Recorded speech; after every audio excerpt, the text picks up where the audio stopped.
Səfərimiz Polşanın cənubunadır. Bunun üçün əvvəlcə Katowice şəhərinə uçmalıyıq. Brüsseldən Katowice təxminən 2 saatlıq uçuş məsafəsi var. Amma son dayanacağımız da ora deyil. Katowice'dən sonra da hələ xeyli yolumuz var.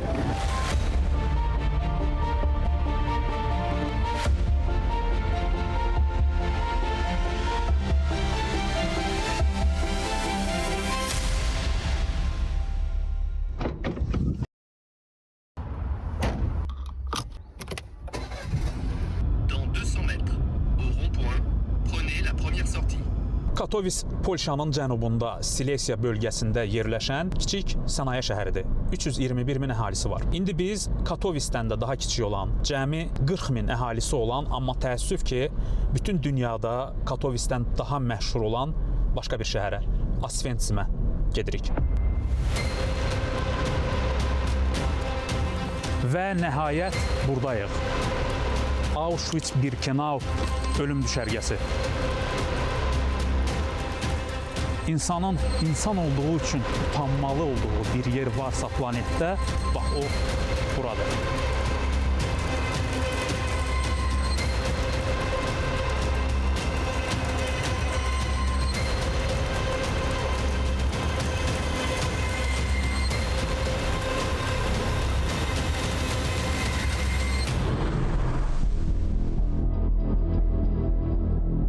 ...1940-1945-ci illərdə Auschwitz-Birkenau ölüm düşərgəsində 1 milyon 300 min məhbus saxlanılıb. Ən azı 1 milyon 100 min insan burada məhv edilib. Auschwitz nasistlərin ən böyük və ən uzun fəaliyyət göstərmiş ölüm düşərgəsi olub.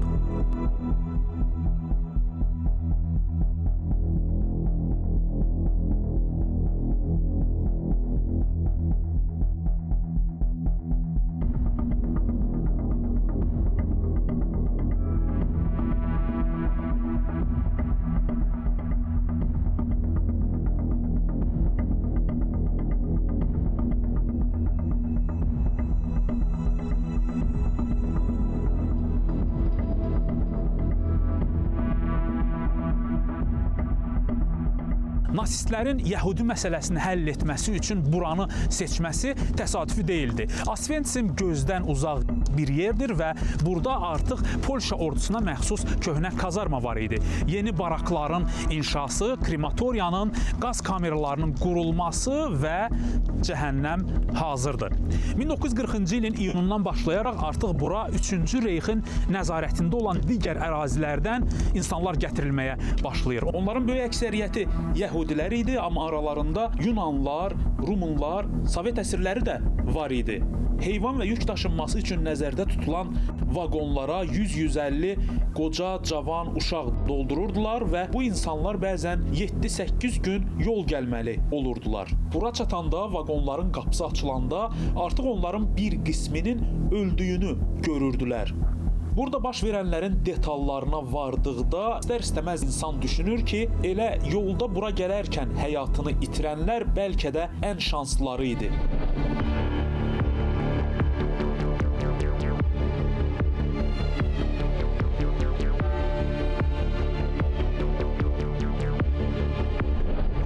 About 75-80% from each transport that came here, those were the ones killed immediately. People that couldn't work and were unproductive. Those that could work and were fit were selected to stay, and they have become the prisoners. Some were selected to stay in the camp and then became the subjects of so-called medical experiments that were conducted by the SS doctors. Hekayənin bu yerində Alman həkim Josef Mengele səhnəyə çıxır. Mengele özü gələn vaqonlara yaxınlaşırdı və buradan öz tibbi eksperimentlərində istifadə etmək üçün məhbuslar seçirdi. Əsasən körpə oğlan uşaqlarını, əkiz məhbusları, fiziki qüsurlu olanları ayırıb eksperiment laboratoriyalarına göndərirdi və burada ən qorxunc təcrübələr aparılırdı. Bunları emosiyasız nəql etmək mümkün deyil.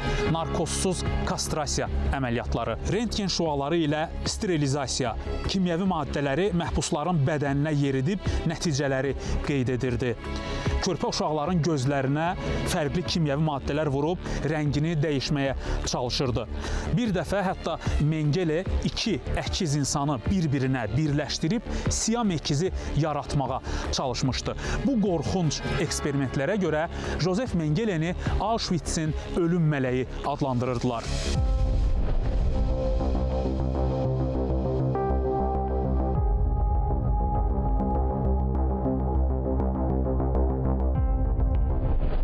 Mənim fikrimcə, bəşəriyyət tarixinin ən böyük ədalətsizliklərindən biri Josef Mengele ilə bağlıdır.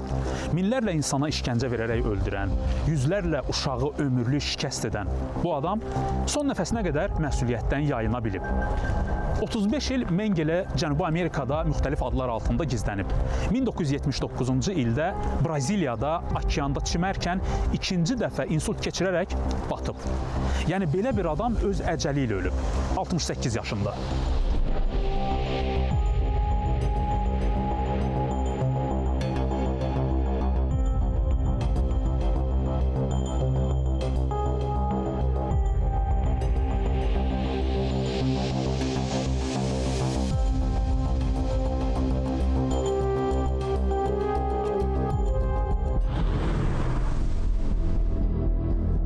Düşərgədə uşaq doğulanda bir çox hallarda onu məhv edirdilər. SS-in qadın zabitləri əmr edirdilər ki, ana yeni doğduğu uşağı içi su dolu xəndəkdə boğsun. Körpələrini xilas etmək üçün Yəhudi, Yunan qadınlar doğuşu gizli həyata keçirməyə çalışırdılar. Bu halda isə çox vaxt həm ana, həm də körpə ölürdü.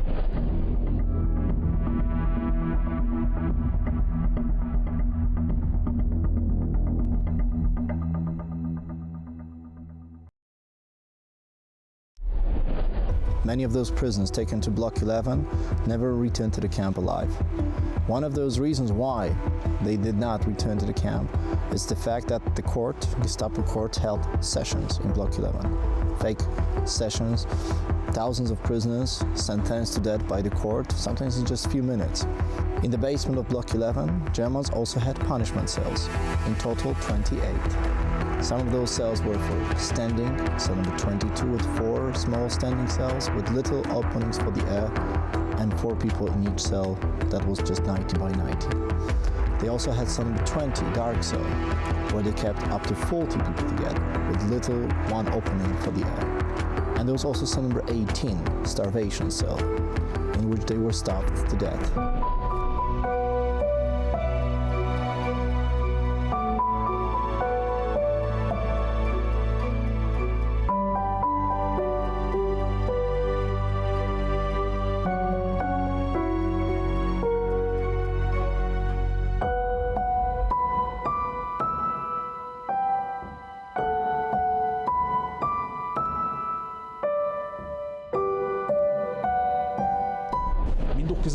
ilin 3 sentyabr tarixində nasistlər ilk dəfə siklon B qazından öldürmək üçün istifadə edir. Gördüyünüz bu qablaşmalar siklon B qazına aiddir. 600-ə yaxın Sovet əsiri, eləcə də 250 polyak məhbus bu qazla öldürülür və eksperiment uğurlu hesab edilir. Bundan sonra siklon B qazından kütləvi şəkildə istifadə başlanır. Krematoriyanın altında 2 böyük zirzəmi var idi. Bir zirzəmidə məhbuslar paltarlarını çıxarıb o biri zirzəmiyə keçirdilər. Bəzən 3000 adam olurdu. İkinci zirzəminin qapısını bağlayıb qaz buraxırdılar. 6-7 dəqiqə əzab çəkəndən sonra onlar ölürdülər və bizim işimiz başlayırdı. Biz cəsədləri xüsusi liftlə yuxarı krematoriyaya qaldırırdıq.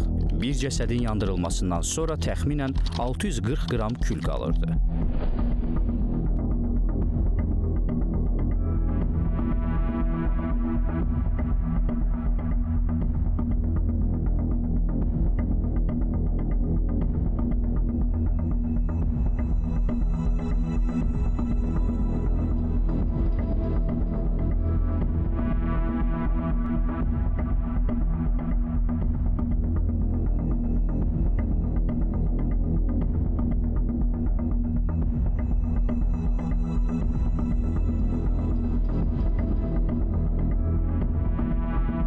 Sağlam qadın və kişiləri öldürməyə tələsmirdilər, çünki onlar işçi qüvvəsi kimi lazım idilər.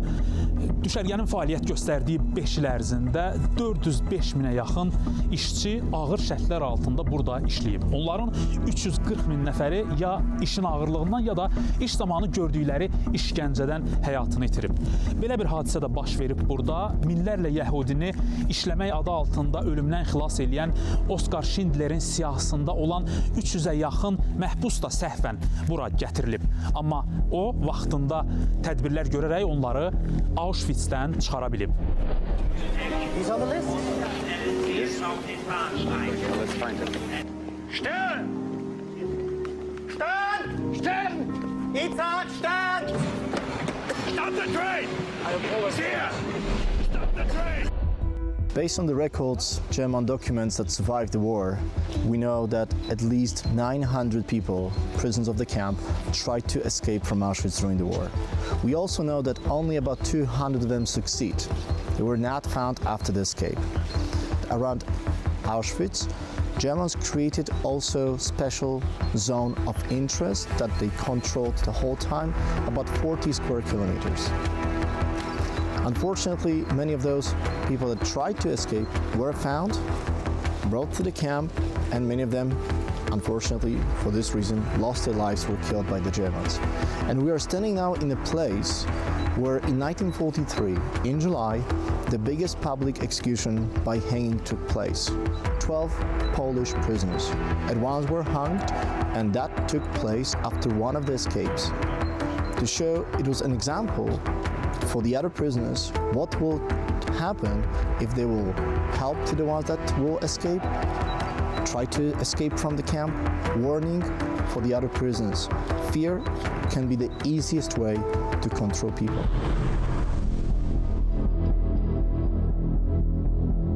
Bəzən SS-in ali rütbəli zabitləri Yəhudi məsələsini necə həll etdiyimizi görmək üçün Auschwitz-ə gəlirdilər. Onların bəzilərinin nitqi tutulurdu. Onlar bizdən soruşurdular ki, bu qorxunc işin öhdəsindən necə gəlirik? Mən həmişə belə cavab verirdim. Bütün insan emosiyaları boğulmalı və Führerin əmrlərini icra etmək üçün öz yerini polad qətiyyətə verməlidir. Ölüm düşərgəsinin komendantı Rudolf Höss müharibədən sonra bir müddət Fritz Lang adı altında gizlənə bilsə də onu həbs edirlər və əvvəlcə Nürnberg prosesində şahid kimi iştirak edir. Daha sonra isə özünün mühakimə olunması üçün onu Polşaya təhvil verirlər. Son günlərində Höss ağır cinayətlər törətdiyini etiraf edir. Yaradandan və Polşa xalqından aman diləyir. Yaradanı deyə bilmərəm, amma Polşa xalqı onu əff etmir. Ölüm düşərgəsinin komendantı elə düşərgədə bir nömrəli krematoriyanın qarşısında bu dar ağacından asılaraq edam edilir.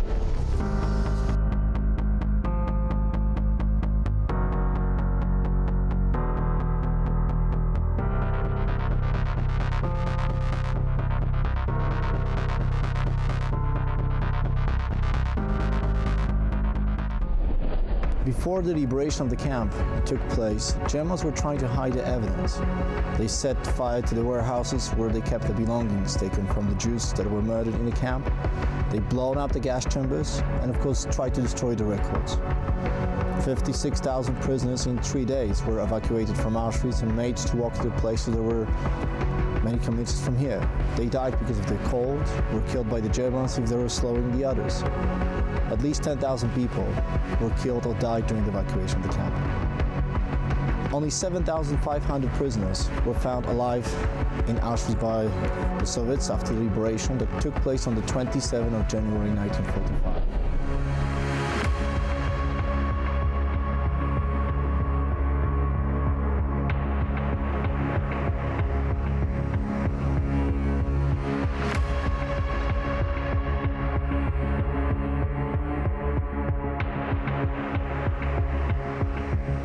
Burada yaşanan faciələrə baxmayaraq Auschwitz hadisəsi artıq tarixin çevrilmiş səhifəsidir. Amma səhifə həqiqətən çevrilibmi? Bəşər övladı doğrudanmı bu hadisədən sonra bir daha yer üzündə cəhənnəm yaratmaq iddiasına düşmədi, düşməyəcək? Bu sualın cavabını artıq bizə tarix verə bilməyəcək. Bu sualların cavabı bu günümüzdədir.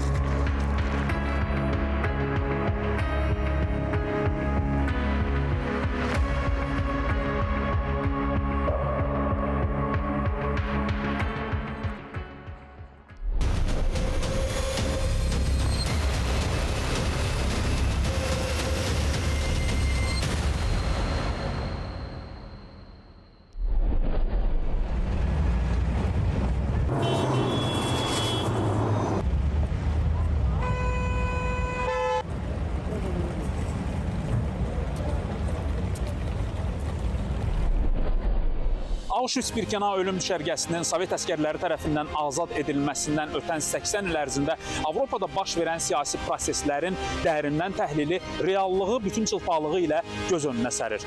80 il bundan öncə məğlub edilən 3-cü Reyx idi. Nasizm ideologiya olaraq öz varlığını bu günə qədər qoruyub saxlaya bilib. Ötən dövr ərzində baş verən cinayətlərin statistikası göstərir ki, Avropada etnik, dini zəmində törədilmiş cinayətlərin, nasizmin yeni təsavvür formalarının əsas mərkəzlərindən biri yenə də Almaniyadır. Wir wollen keine salafisten Schweine!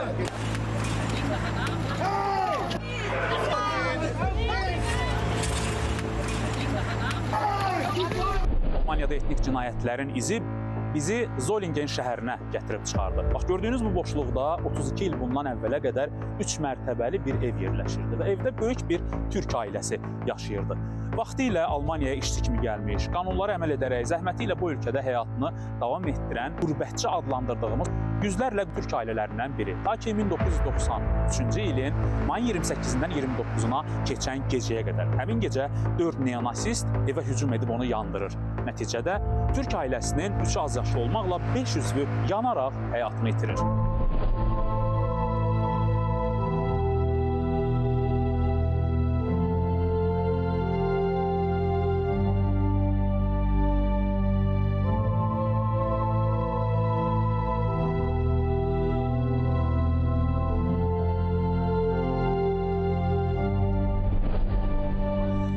Bəs bir ailənin 5 üzvünü yandıraraq qətlə yetirən nasistlərin cəzası nə oldu?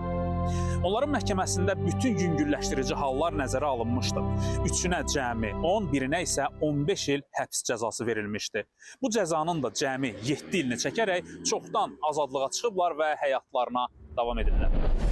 Und im Prozess den tödlichen Brandanschlag in Solingen vor fast einem Jahr hat der Angeklagte überraschend ein Geständnis abgegeben. Grund für die Brandstiftung sei ein Konflikt mit der Vermieterin gewesen, so der Anklage. Das Feuer hat im März vorigen Jahres weit über Solingens Stadtgrenzen hinaus für Trauer und Entsetzen gesorgt. Für eine Familie im Dachgeschoss Die Hintergründe und sie erwarten natürlich, dass bei diesem Prozess die Hintergründe der Tat auch 32 il bundan əvvəl baş vermiş Solingen faciəsindən sonra da dini etnik zəmində cinayətlər davam edib. Almaniyanın müxtəlif bölgələrində qeyri-millətlərə qarşı, türklərə qarşı Alman olmadıqlarına görə hücumlar olub və onlardan biri cəmi 1 il bundan əvvəl yenə də Zolingendə baş verib. Hazırda qarşısında dayandığım binada Bolqarıstandan olan bir ailənin 4 üzvü, yəni bütün ailə yandırılaraq qətlə yetirilib. Binanın üzərində də yanğın izlərini indi də görmək mümkündür.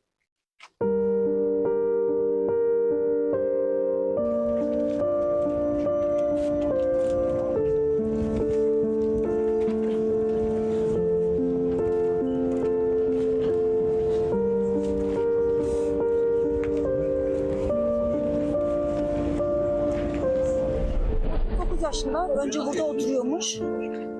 Ev kirasını falan ödememiş. Sıkıntı çıkmış. Kiracı evden atmış. Benzin atarak evi yakmış. Karşı taraf avukatı araştırmalar yaptı ve evinde bilgisayarın üzerinde 160 tane tam ırkıcı konuluk böyle resimler bulmuşlar. Onu da artık inceliyorlar. Bu dünyadan vakitsiz ayrılan Bulgar Türklerinden kardeşlerimizi rahmetle anmak için toplandık. Ey alemlerin Rabbi olan Allah'ım, bizleri farklılıklarımızla bir arada yaşamayı bilen, sevgi ve anlayışla hareket eden kullarından eyle. Renk, dil, din, millet fark etmeksizin kardeşçe bir arada yaşamanın erdemini kalplerimize yerleştir.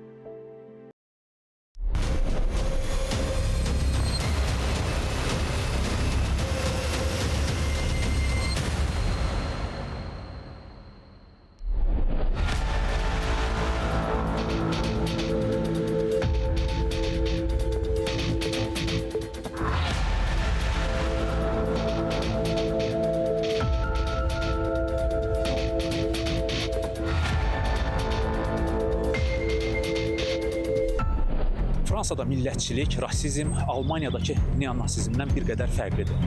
Burada Afrika əsilli insanlara, müsəlmanlara qarşı radikal münasibətin tək daşıyıcısı heç də ayrı-ayrı qruplaşmalar deyil. İrqi milli zəmində nifrət polisin sıralarında, dövlətin ən ali eşalonlarında özünə dərin köklər salıb. İnsanların dəri rənginə görə işgəncələrə məruz qalması, öldürülməsi ilə bağlı elə son 3-4 ildə onlarla fakt qeydə alınıb. Onlardan biri 17 yaşlı Nailin polis tərəfindən amansızlıqla qətli isə Fransada polis zorakılığının, dini, irqi zəmində nifrətin və cinayətlərin simvoluna çevrilmiş oldu.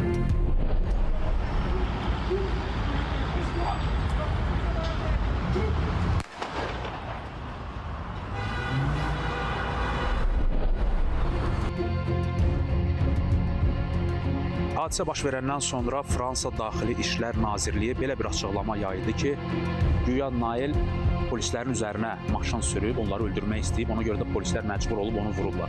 Amma hadisənin video görüntüləri göstərdi ki, bu iddialar tamamilə yalandır. Nailin ən pis halda səhvi o idi ki, o polisə tabi olmamışdı.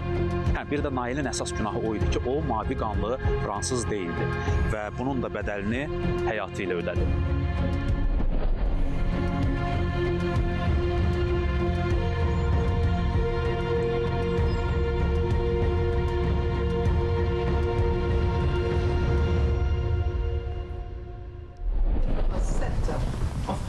Il y a 40 ans bientôt. Hein. Je me suis mariée en France. Donc j'ai eu mes enfants, mes 5 enfants. Le café arabe. قهوة عربية voilà. قهوة عربية. أفضل قهوة في العالم. أفضل قهوة في العالم العربية. عملت في دول عربية في مصر. الصحفي عملت في مصر وخلال عملي هناك أنا زرت إلى كل الدول العربية لكن لم أزور إلى الثلاث دول عمان تونس والجزائر للأسف. L'adaptation c'était compliqué. Les 3 garçons. Ils sont bleus. Ils sont beaux. Les yeux bleus. C'est vrai, ils sont magnifiques. Mais malheureusement, Nabil, il ne passe pas. C'est un musulman. Mon fils Nabil était le meilleur dans le collège et le lycée en maths. Ils ont fait tout pour le casser. J'avais des profs qui venaient de la fac. Ils m'ont dit jamais votre fils, il va, c'est-à-dire il va, comment on appelle ça, il va pas réussir. Il n'y a pas besoin. Nabil, il est un bon élève. Et la félicitation de partout. Et bien la France, elle a fait tout pour casser mes enfants. Ils m'ont obligé de mettre mon fils à l'internat, il n'a jamais s'adapté. Et ça, je le pleure, ça. Le monsieur, il ne l'a pas déclaré. Alors mon fils, il a pris sa voiture, il est sorti, et ben la police, ils l'ont rattrapé dans un pont, je ne sais pas quoi, ils l'ont arrêté. Ils l'ont arrêté, une violence comme si c'était un terroriste. Les menottes par terre, machin. Attendez, monsieur, je comprends pas, qu'est-ce qui se passe? Est-ce que je fais quelque chose? Avec les pistolets comme ça et tout ça. Il dit, mais monsieur, explique-moi, qu'est-ce que... Soit dire un sale arabe, pourquoi tu te mêles? La France, c'est notre pays, c'est notre terre. C'est pas la terre des Français, c'est pas la terre des Arabes, c'est la terre de tout le monde. Tout le monde, tu travailles, tu vis tranquillement. Pourquoi?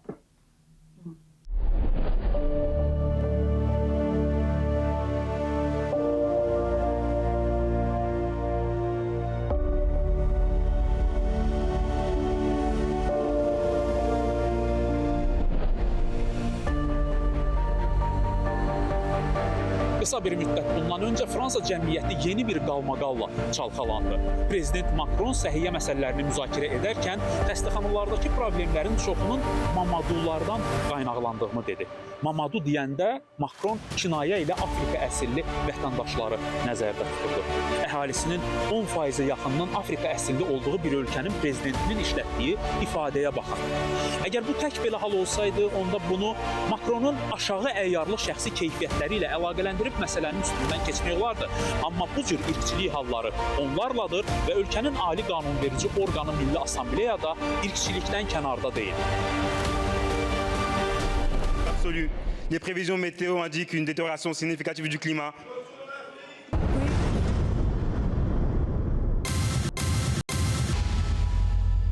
Pas du tout. Ces violences.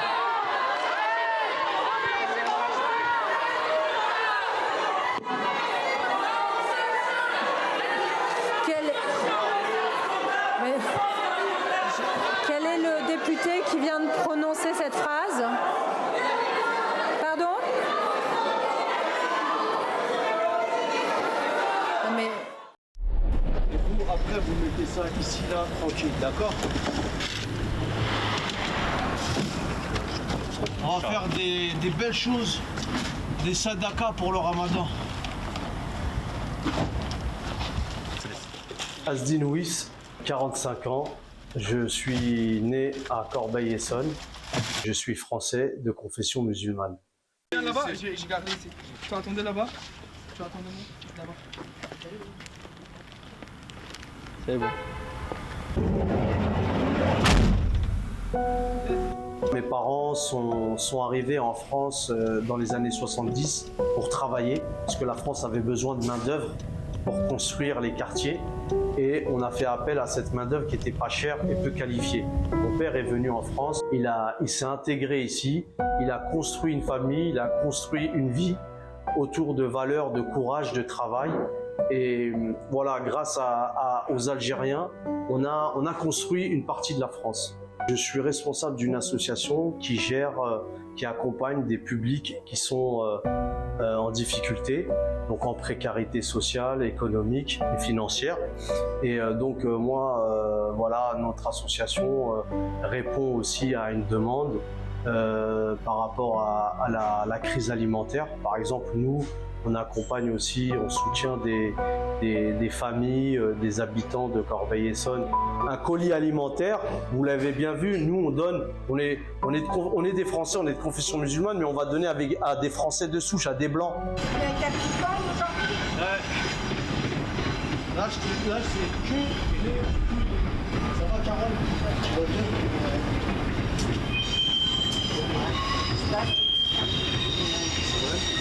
Voilà, donc là, je t'ai ramené des fruits et des légumes. Voilà, un peu de thé. Ouais. Voilà. Je vous remercie. Voilà, et donc on est toujours là pour vous, pour les personnes en Tu as difficulté. toujours été là pour moi. Ouais. Jusqu'à maintenant, donc j'ai rien à dire. Ouais, depuis le Covid. Hein. Au moment où, oui, depuis 2019. Ouais, depuis 2019. Ouais. Toutes les semaines, on vient. J'ai mon colis. Moi, je ne peux pas marcher, j'ai des problèmes de pied, j'ai les papiers du médecin et tout. Et je suis passée à l'espère et ils ne veulent pas me mettre sur MDPH pour l'instant. Je ne connais pas trop, donc je peux. Vraiment, je ne me retrouve pas trop. Quand il y a quelque chose, je demande à mes enfants. Je sais que si j'ai besoin ou quoi, Asdin est toujours là pour moi. On n'est pas soutenu par l'État, on n'est pas soutenu par la municipalité. Voilà, donc ce qu'ils nous disent comme réponse, c'est qu'ils n'ont pas d'argent. Mais je pense que moi, il y a de l'argent, sauf qu'il est mal orienté, il est mal distribué. Aujourd'hui, ce vivre ensemble, il se perd. On est plutôt dans des combats contre l'islam, on est dans des combats contre les quartiers. Vraiment, aujourd'hui, on est dans un climat délétère et il y a une discrimination, une stigmatisation de la communauté musulmane en France. Et ça, pour nous, c'est très discriminant, c'est stigmatisant. Pourtant, on est des Français.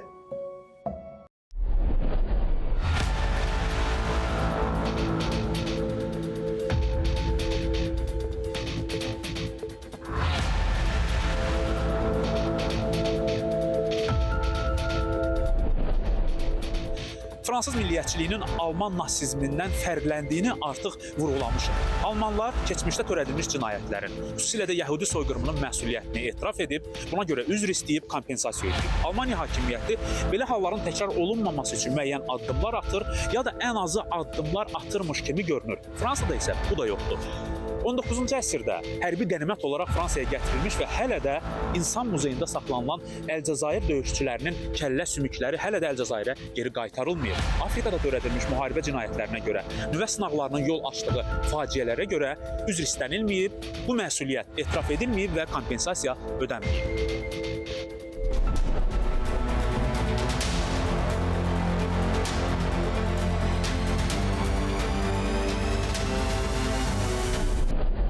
Müasir Alman neonasizmi bütün qeyri-millətlərə qarşı ali irq savaşını, fransız milliyyətçiliyi dəri rənginə, dini inanc fərqinə görə zorakılığı təşviq edir.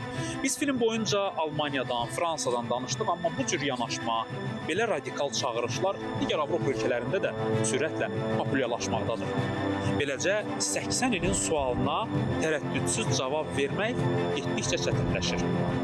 O bəşəri cinayət, Holokost faciəsi təkrar oluna bilərmi?